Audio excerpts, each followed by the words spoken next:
podcast Brahi. Nah, pada kesempatan kali ini, saya akan menjelaskan materi berkaitan dengan Allah Tritunggal Maha Kudus. Untuk itu, simak video berikutnya. Allah Tritunggal adalah doktrin Kristen yang mengajarkan bahwa Allah adalah satu, tetapi memiliki tiga pribadi, yaitu Allah Bapa, Allah Putra, dan Allah Roh Kudus.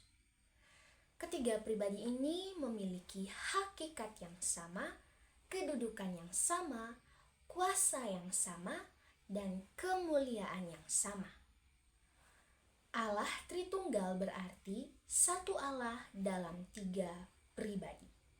Tak sedikit orang Katolik memahami doktrin Tritunggal Maha Kudus dalam pengertian Allah nan tiga terdiri dari Allah Bapa, Allah Putra, dan Allah Roh Kudus. Namun, kenyataannya doktrin Tritunggal sama sekali tidak bicara tentang eksistensi tiga Allah, melainkan tentang esensi Allah yang tampil dalam tiga pribadi, Bapa, Putra, dan Roh Kudus. Doktrin Allah Tritunggal tak terpisahkan dalam karya keselamatan. Maksudnya, karya keselamatan adalah karya Allah Tritunggal yang dalam pelaksanaannya pribadi Bapa, Anak, dan Roh Kudus berbeda peran. Sebab itu, ketahuilah pada hari ini dan camkanlah bahwa Tuhanlah Allah yang di langit, di atas, dan di bumi, di bawah, tidak ada yang lain. Ulangan bab 4 ayat 39.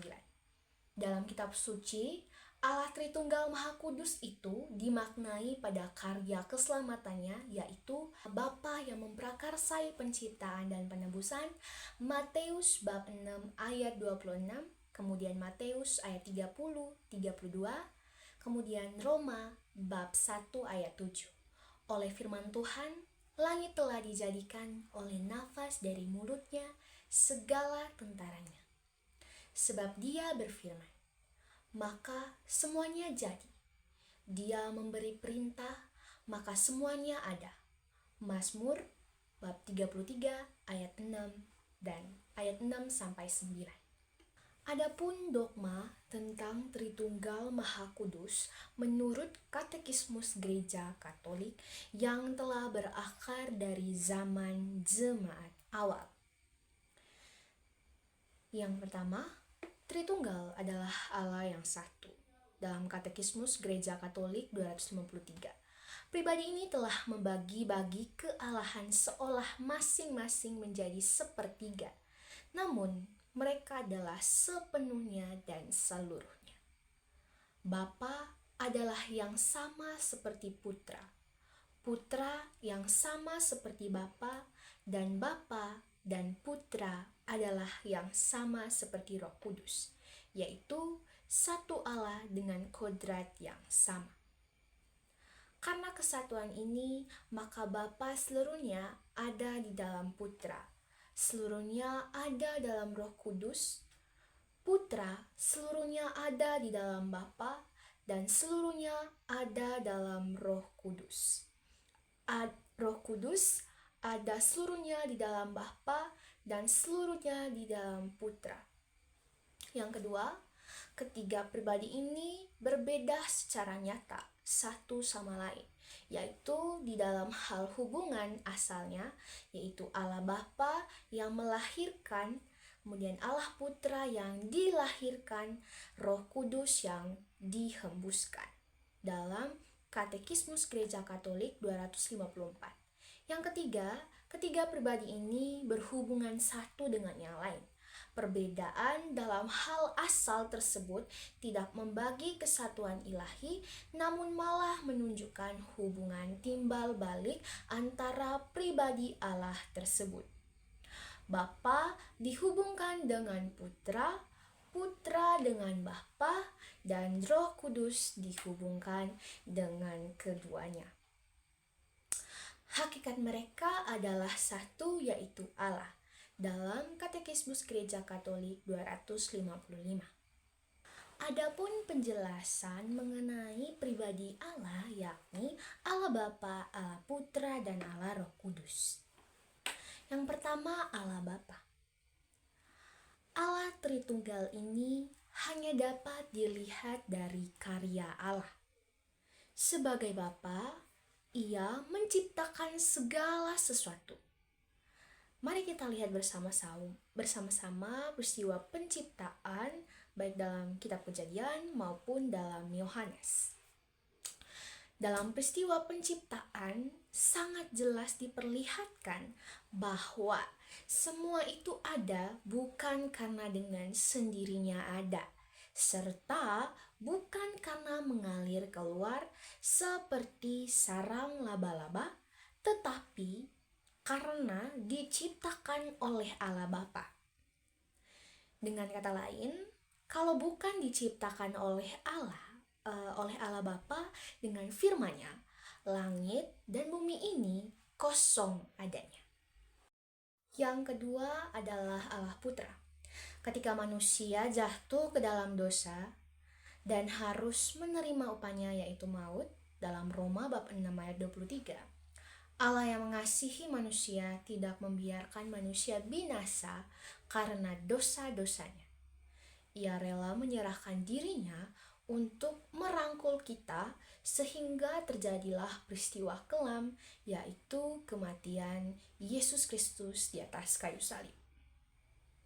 Dapat kita lihat dalam berita-berita kematian Tuhan Yesus dalam Injil-Injil dan surat-surat yang memberitakan kematian Tuhan Yesus Kristus di atas kayu salib. Dan semuanya itu dikalahkannya melalui peristiwa kebangkitan. Semua ini menjadi jalan untuk pembebasan manusia dari kuasa dosa dan keselamatan baginya. Yang ketiga adalah Allah Roh Kudus. Selanjutnya, apa yang Tuhan Yesus lakukan diteruskan oleh Roh Kudus. Roh Kudus bukan hanya roh Allah yang menyertai jemaat, tetapi juga roh yang memperbaharui dan melanjutkan apa yang Tuhan Yesus telah lakukan. Di dalam Perjanjian Lama, Roh Kudus adalah kekuatan Allah yang menghidupkan dan memperbaharui. Fungsi Roh Kudus yang seperti ini nampak jelas pula dalam Perjanjian Baru. Gereja Tuhan yang disertai Roh Kudus dan terus-menerus diperbaharui oleh Roh Kudus melanjutkan karya penyelamatan Allah yang memuncak dalam Tuhan Yesus. Roh Kudus akan memakai persekutuan, pelayanan, dan kesaksian jemaat, berbicara dan mengubah orang-orang di sekitar gereja untuk menjadi umat yang diselamatkan juga. Ketritunggalan itu merupakan 3 pribadi yang memiliki satu kesatuan dan hakikat tanpa ada perbedaan. Sangat ditekankan bahwa Allah memiliki suatu kuasa dalam pribadinya. Allah Tritunggal merupakan konsep yang paling hakiki dari Allah sendiri. Dengan adanya Tritunggal, Allah dapat menunjukkan kasih dan relasinya yang unik. Allah bukan dipisah-pisahkan menjadi 3 bagian yang berbeda, namun Allah tetap satu adanya atau esa.